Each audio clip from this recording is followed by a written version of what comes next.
53 prajurit TNI yang berada di dalam kapal selam KRI Nanggala telah pergi meninggalkan kita semua dalam keadaan bahagia. Kabar dari Rasulullah bahwa ketika ada seseorang yang meninggal karena tenggelam, maka itu dikategorikan sebagai mati syahid. Rasulullah bersabda, orang yang mati syahid di sisi Allah Subhanahu wa Ta'ala memiliki 6 keutamaan. Yang pertama, dosanya akan diampuni sejak awal kematiannya. Yang kedua, diperlihatkan tempat duduknya di surga. Yang ketiga, dijaga dari siksa kubur. Yang keempat, diberi keamanan dari ketakutan yang besar saat dibangkitkan dari kubur. Yang kelima, diberi mahkota kemuliaan yang satu permata darinya lebih baik daripada dunia dan seisinya. Yang keenam, dinikahkan dengan 72 bidadari dan diberikan hak untuk memberi syafaat kepada 70 orang keluarganya. Semoga kita semua juga bisa meninggal dalam keadaan husnul khotimah. Ada pesan menarik dari salah satu ulama. Kata ulama tersebut, kejarlah dunia, pasti kau tak akan dapat.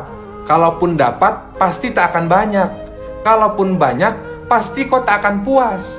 Kalaupun puas, pasti tak akan lama. Tapi kalau akhirat kau kejar, pasti kau dapat. Sudahlah dapat, pasti banyak. Sudahlah banyak, pasti kau puas. Sudahlah puas, abadi selama-lamanya. Jangan asal baca. Bayangin kamu lagi curhat langsung di depan Allah. Saat baca doa duduk di antara dua sujud. Hayati maknanya. Rabbik firli, ya Rabb ampunilah aku. Warhamni, sayangilah aku. Wajburni, tutuplah segala aibku. Warfa'ni, tinggikanlah derajatku. Warzukni, berikanlah aku rizki. Wahdini, berikanlah aku petunjuk. Wa'afini, berikanlah aku kesehatan. Wa'fu anni, aku mohon hapuskanlah catatan dosaku ya Allah. Ada kisah menarik saat perjumpaan Pak Kiai dan dokter di kereta selama 2 jam. Di akhir perjalanan, dokter minta doa ke sang Kiai. Kiai, tolong doakan saya jadi orang yang soleh. Kata Kiai, oh boleh jelas. Kiai balas bertanya, boleh saya juga minta doa? Tolong doakan saya jadi dokter. Kata dokter, waduh Pak Kiai, sampai mati saya doakan Pak Kiai nggak akan jadi dokter sebelum Pak Kiai masuk jurusan kedokteran. Karena Pak Kiai perlu korbankan harta dan waktu untuk jadi dokter, nggak cukup dengan doa.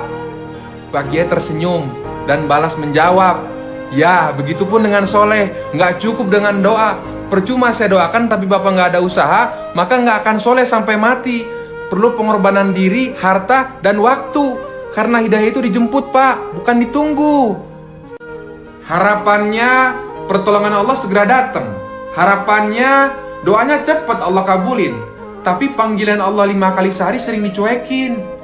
Sholat zuhur mepet ke asar, asar mepet ke maghrib, maghrib mepet ke isya, sholat isya ketiduran, sholat subuh kesiangan.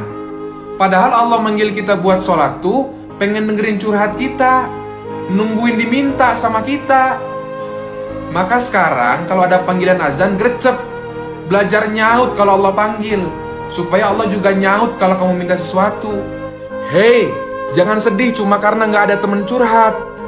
Jangan sedih ketika semua orang ninggalin kamu. Karena tempat terbaik untuk curhat itu di atas sejadah. Dan pendengar yang paling baik itu cuma Allah. Sebab hanya Allah yang selalu punya cara untuk beresin setiap masalahmu. Di saat semua orang meninggalkanmu, percaya deh, ada Allah yang selalu mencintaimu tanpa syarat. Kalau Allah udah turun tangan backup kita, maka nggak ada yang namanya masalah besar. Hei, buat kamu yang masih pacaran, cuma mau ngasih tahu, yang ngajak pacaran akan kalah sama yang ngajak ke pelaminan. Yang ngasih mawar akan kalah sama yang ngasih mahar. Yang ngasih coklat akan kalah sama yang ngasih seperangkat alat sholat. Yang ngomong maukah jadi pacarku akan kalah sama yang ngomong maukah menikah denganku. Bener, pacaran itu indah, tapi setelah nikah. Sudah berapa lama kita hidup di dunia? Berapa banyak amal yang sudah kita kerjakan? Yakin besok pagi masih terbangun? Sedangkan saat ini kita masih sibuk mikirin gimana caranya hidup enak, sampai lupa mikirin gimana caranya mati enak.